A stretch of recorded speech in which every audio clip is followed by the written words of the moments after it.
कि हम लोग अच्छे से रह नहीं पा रहे। तो सबसे पहला चीज़ है कि योग हमारे लिए बहुत ज़रूरी है, ठीक है ना? 24 आवर्स में कम से कम आप सुबह में कम से कम 15 से आधे घंटे मिनट आप अपने योग के लिए दीजिए, अपने स्वास्थ्य के लिए दीजिए, क्योंकि हमारा स्वास्थ्य सबसे बड़ा धन है। अगर हम स्वस्थ रहेंगे तो दुनिया का हर एक काम कर सकते हैं, अगर स्वस्थ नहीं रहेंगे दुनिया कोई काम नहीं कर सकता। तो योग किया जाए, सुबह में कम से कम व्यायाम किया जाए कुछ, जैसे अनुलोम विलोम। तो अनुलोम विलोम जो है एक ऐसा मतलब प्राणायाम है कि जिससे हजारों बीमारियां दूर हो सकती है आपकी। उस पे अपने सांसों को कैसे केंद्रित करना है, कैसे उसमें सांस को छोड़ना है, कैसे सांस को लेना है। सांस हमारे लिए बहुत इंपॉर्टेंट है, क्योंकि हम लोग सांस भी लेते हैं ना, तो आजकल इतनी भाग दौड़ हो गई है कि सांस भी हम लोग कम ले रहे हैं। जितना हमें डीप ब्रीथिंग हमें करना चाहिए, पूरी सांस हम लोग नहीं ले पा रहे हैं। दौड़ भाग में हल्का फुल्का सांस ले रहे हैं। आजकल जितने भी बीमारियां दिख रही हैं सब इस हमारे लाइफ स्टाइल के चेंज होने की वजह से हो रही है। तो योग कीजिए, योग करने से हमारा शरीर स्वस्थ रहेगा। दूसरी चीज़ क्या, अभी हम लोग मेडिटेशन किए हैं। मेडिटेशन क्यों जरूरी है? आप लोग देख रहे हैं कि सबसे ज़्यादा अगर हमारे दिमाग में कोई चीज़ आता है तो निगेटिव थॉट आता है। पॉजिटिव थॉट हमारे दिमाग में बहुत कम आता है, लेकिन निगेटिव थॉट ज़्यादा आता है। उसके आने के पीछे रीजंस क्या है कि हमारा माइंड कंसंट्रेट करके रहता नहीं है, हम अपने मन को एकाग्र नहीं कर पाते हैं, ठीक है ना? जब हम धीरे धीरे मेडिटेशन करेंगे, या आप लोगों ने सुना भी होगा कि हमारे ऋषि मुनि, पहले के जो ऋषि महात्मा मुनि होते थे, उन पे उनका मेडिटेशन पे एक पकड़ होता था, सांसों पे पकड़ होता था। वो अपने सांस को कम से कम 1 से 2 घंटा, 3-3 घंटा तक अपने सांसों को रोक लेते थे। लेकिन आज अगर कह दिया जाए किसी से 1 मिनट में सांस रोकने के लिए, तो किसी से सांस नहीं रोका पाएगा। जब हम मेडिटेशन करेंगे, सांसों पे पकड़ बनाएंगे, ध्यान करेंगे, सांस को रोकेंगे, उससे हमारा क्या होगा, जितना हमारे बॉडीज के अंदर ऑक्सीजन जाएगा उतना हमारा एनर्जी लेवल हाई भी होगा, ठीक है ना? तो सांस हम डीप ब्रीथिंग करें, कभी भी हम सांस थोड़ा डीप ब्रीथिंग करें। हम लोग नॉर्मली ऐसे सांस लेते रहते हैं, लेकिन जब भी सोए या बैठे भी तो डीप ब्रीथिंग करें, जिससे ज़्यादा ऑक्सीजन जाएगा तो उससे हमारा शरीर ज़्यादा स्वस्थ रहेगा। हमारे बॉडी के जितने भी सेल्स हैं उसको पर्याप्त मात्रा में ऑक्सीजन मिलेगा, जिससे हमारे बॉडी के सेल्स क्या होंगे, रीजनरेट होते रहेंगे। समझ रहे हैं ना? तो ये सब सारी चीज़ें जो हमें कम से कम मॉर्निंग टाइम में अपने लिए, अपने शरीर के स्वास्थ्य के लिए कम से कम 15 से आधा घंटा निकाल, सब काम छोड़ के सुबह में उठिए, फ्रेश हो जाइए, फ्रेश होने के बाद से आधा घंटा अपने अपने बॉडी को दीजिए। क्योंकि हम लोग यहाँ पे जितने लोग बैठे हैं, आपको लग रहा है कि हम लोग स्वस्थ हैं, लेकिन हम लोग स्वस्थ नहीं, ठीक है ना?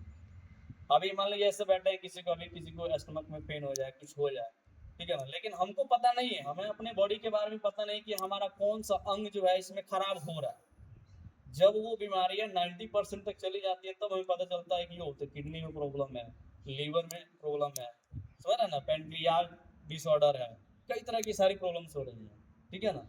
तो मेडिटेशन करने से, योग करने से, कुछ एक्सरसाइजेज हैं उसको करने से हमारा शरीर क्या रहेगा, स्वस्थ रहेगा, ठीक है ना? स्वस्थ शरीर में ही स्वस्थ मन का विकास होता है। तो हम अपने शरीर को स्वस्थ रखा जाए, और जब शरीर हमारा स्वस्थ रहेगा तो दुनिया का हर एक हम लोग काम कर सकते हैं।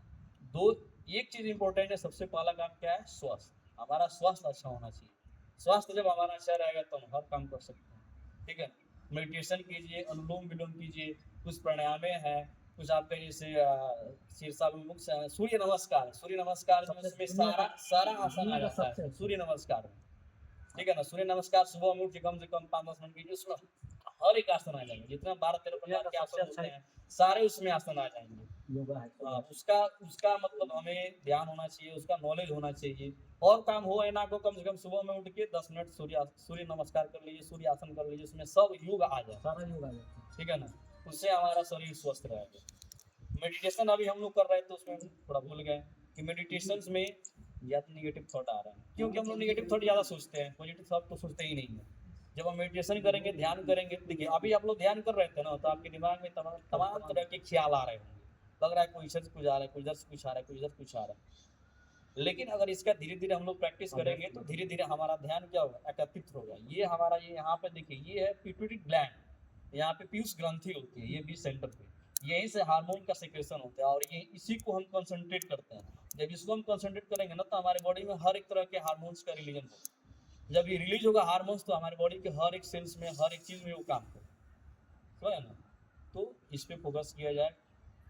कुछ जैसे मान लीजिए मोस्टली सबसे ज़्यादा अगर बीमारियां होती है तो स्टमक से रिलेटेड होती है, हाथ में पैर में, इसमें तो बहुत नॉर्मली होती है, लेकिन सबसे ज़्यादा पेट से प्रॉब्लम हमको ज़्यादा होता है। तो पेट के लिए देखिए होंगे रामदेव बाबा कभी कभी पेट को नचाते रहते हैं, नीचे से ऊपर की तरफ नाचते रहते हैं, ऊपर से नीचे की तरफ नाचते रहते हैं, उसका प्रयास करिए, वो पेट का बेस्ट एक्सरसाइज है। पेट को धीरे धीरे प्रयास करिए, वैसे हम थोड़ा बहुत कर लेते हैं, कहीं में तो दिखा भी देंगे, ठीक है ना, वो बहुत जरूरी है। पेट अगर उसको आप करेंगे तो आपका पेट जो है बहुत स्वस्थ रहेगा, बीमारियां नहीं, कचरा जो भी उसमें आंतों में फैला हुआ रहेगा ना, सारा कचरा जो होगा वो बाहर निकलेगा, तो है ना। तो ऐसे पेट को हम क्या करते हैं, नीचे की तरफ ऊपर की तरफ ले जाते हैं, फिर नीचे से ऊपर की तरफ ले जाते हैं। कभी कभी रामदेव बाबा को देखा होगा, खड़े होकर ऐसे पेट को अंदर कर लेते हैं, ऐसे ऐसे ऐसे खूब गोल गोल इसको अंदर करना चाहते हैं, समझ रहे ना।